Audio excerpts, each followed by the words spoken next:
dengan diri secara lebih lanjut. Saudara,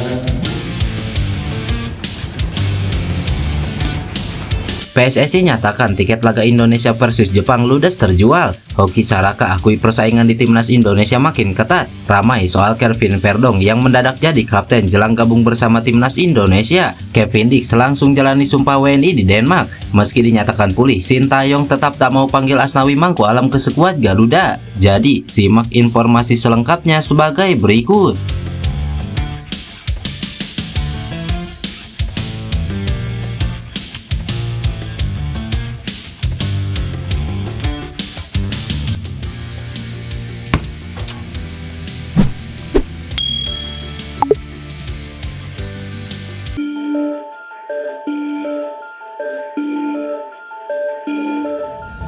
Seperti yang diketahui, skuad Garuda akan melanjutkan pertarungannya melawan Jepang dan Arab Saudi dalam lanjutan kualifikasi Piala Dunia.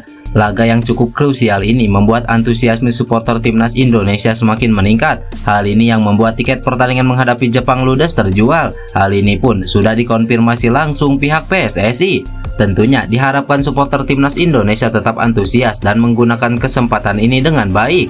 Kemenangan pada laga tersebut menjadi misi utama bagi pasukan Sintayong. Berkaca dari laga sebelumnya, pertandingan melawan Australia menjadi yang terbanyak dengan 70.000 tiket terjual. Laga menghadapi Jepang juga akan menjadi sejarah, di mana Stadion GBK akan terisi full oleh supporter skuad Garuda yang memang sangat antusias menantikan pertandingan ini. Di sisi lain, kali ini skuad Garuda tidak ada pemusatan latihan panjang karena semua pemain dalam kondisi bugar setelah berkompetisi dengan klubnya masing-masing. Mereka tinggal melakukan adaptasi dan mematangkan taktikal untuk melawan Jepang dan Arab Saudi. Target 4 poin akan coba dikejar oleh skuad Garuda pada bulan November ini. Sintayong menyadari bahwa pertandingan melawan Jepang akan menjadi tantangan serius. Dia juga berjanji akan mempersiapkan laga tersebut dengan maksimal. Selain itu, bermain di kandang akan menjadi tambahan motivasi untuk semua pemain yang bertarung di lapangan. Saya pikir ini akan menjadi masa yang sulit karena kami harus menghadapi Jepang, tim terkuat di grup kami. Namun karena ini adalah 2 pertandingan kandang, saya akan melakukan yang terbaik, ujar Sintayong.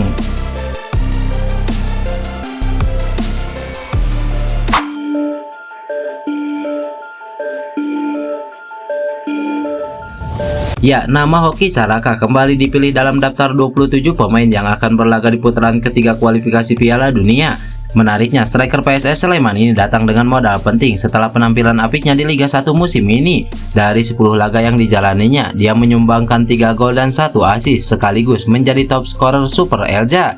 Hoki Caraka menjelaskan bahwa persaingan di timnas Indonesia saat ini sangat ketat. Di lini depan ada 2 nama yang mendapatkan panggilan, yakni Ramadan Sananta dan Rafael Struijk. Rafael Struijk menjadi nama yang sering menjadi andalan Sintayong dan Hoki Caraka merasa yakin dirinya bisa bersaing dengan pemain tersebut. Yang pasti persaingan cukup ketat, kita bisa lihat semua pemain bisa bermain, tinggal gimana kerja kerasnya di latihan untuk menunjukkan hasil yang terbaik buat pelatih, kata Hoki Caraka. Melawan timnas Jepang, pemain berusia 20 tahun ini menilai bahwa tim lawan cukup tangguh. Dia menyoroti ada 2 nama, yakni Wataru Endo dan Takehiro Tomiyasu yang berpeluang menyulitkan mereka. Endo saat ini bermain untuk Liverpool dan Tomiyasu untuk Arsenal. Hoki juga ingin berada di lapangan dan bertemu dengan 2 pemain hebat tersebut. Menurutnya ini jadi kesempatan bagi dia untuk belajar, apalagi Endo dan Tomiyasu memiliki atribut bertahan. Tujuannya tentu untuk semakin menambah ilmu sebagai penyerang. Selain itu, banyak hal yang bisa didapatkan saat mendapatkan kesempatan bermain di laga nanti. Wataru Endo sama Takehiro Tomiyasu karena mereka pemain bertahan, jadi ingin tahu bagaimana mereka bermain karena mereka sangat berpengalaman di defense, jelas Hoki Caraka.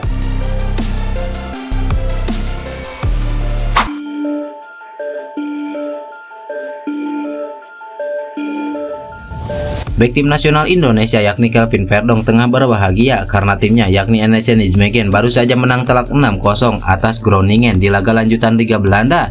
Kemenangan itu pun terasa lebih manis karena Verdong dipercaya menjadi kapten di laga kandang Nijmegen tersebut. Pada laga tersebut, Kelvin Verdong dipercaya tampil penuh. Pemain timnas Indonesia itu tampil sangat solid di sektor kiri pertahanan NEC Nijmegen. Beberapa kali Verdong mematahkan serangan Groningen dan kerap melancarkan umpan silang kepada rekannya.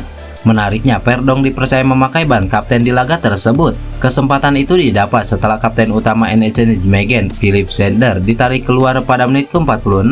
Dipercaya sebagai kapten tim, tampak membuat Perdong kian percaya diri sepanjang laga. Pemain berusia 27 tahun ini senang dengan kesempatan yang telah didapatnya. Perdong merasa kemenangan telak atas Groningen semakin manis karena jabatan kapten yang diembannya pada laga tersebut. Kemenangan hari Minggu ini terasa lebih manis, tulis Perdong dalam akun Instagram pribadinya.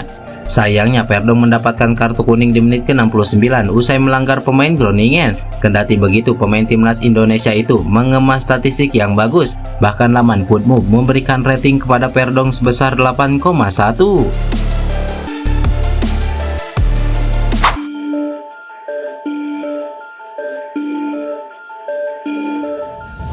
Seperti yang diketahui, proses naturalisasi Kevin Dix telah mendapatkan persetujuan dari Komisi 13 dan Komisi 10 DPR RI. Namun, proses naturalisasi Kevin Dix ini baru akan dibawa ke sidang paripurna DPR RI pada Selasa mendatang. Setelah mendapatkan persetujuan di paripurna DPR RI nanti, proses naturalisasi pemain ini langsung dilanjutkan ke Kesekretariatan Negara untuk mendapatkan surat keputusan Presiden. Apabila sudah ada kepres, akan dilanjutkan ke Kementerian Hukum untuk menjalani sumpah menjadi warga negara Indonesia. Menteri Pemuda dan Olahraga Dito Arya Tejo serta Sekjen PSSI Yunus Nusi pun berbicara belak-belakan terkait rencana Kevin Dix. Dito Arya Tejo mengatakan bahwa untuk Kevin Dix ini ditargetkan bisa membela timnas Indonesia dalam kualifikasi Piala Dunia. Menpora mengatakan bahwa target realistis pemain yang membela klub Denmark FC Copenhagen tersebut bisa main saat timnas Indonesia lawan Arab Saudi. Dito Arya Tejo meragukan Kevin Dix bisa bermain melawan Jepang, sehingga target realistisnya tampil melawan Arab Saudi. Hal ini karena timnas Indonesia dijadwalkan menjamu Jepang pada 15 November, sementara menjamu Arab Saudi pada 19 November mendatang. Untuk melawan Arab Saudi masih ada sedikit waktu lebih lama dibandingkan melawan Jepang. Oleh karena itu, Dito mengaku paling realistis Kevin Dix bisa tampil melawan Arab Saudi. Dito juga mengatakan bahwa sampai saat ini pengambilan sumpah Kevin Dix direncanakan pada 7 November 2024 di Denmark. Hal ini karena saat ini Dix masih sibuk menjalani pertandingan dengan klubnya. Untuk Kevin Dix ini diproyeksikan untuk bisa bermain di kualifikasi Piala Dunia selanjutnya, tapi mungkin target realistisnya adalah saat laga Indonesia bertemu dengan Arab Saudi, tapi PSSI akan mengusahakan secepatnya. Ya, rencananya diambil sumpah tanggal 7 November oleh Kementerian Hukum. Rencananya pengambilan sumpahnya di Denmark, ucap Dito Arya Tejo.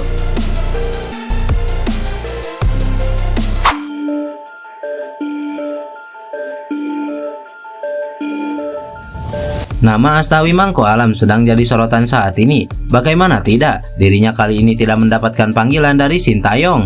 Hal ini dikarenakan bek 24 tahun tersebut disinyalir mengalami cedera hamstring. Hal ini juga dikonfirmasi oleh Sintayong beberapa waktu lalu. Pelatih asal Korea Selatan itu menyebut Asnawi awalnya masuk skuad, namun karena mengalami cedera, dirinya memutuskan untuk tak memanggilnya.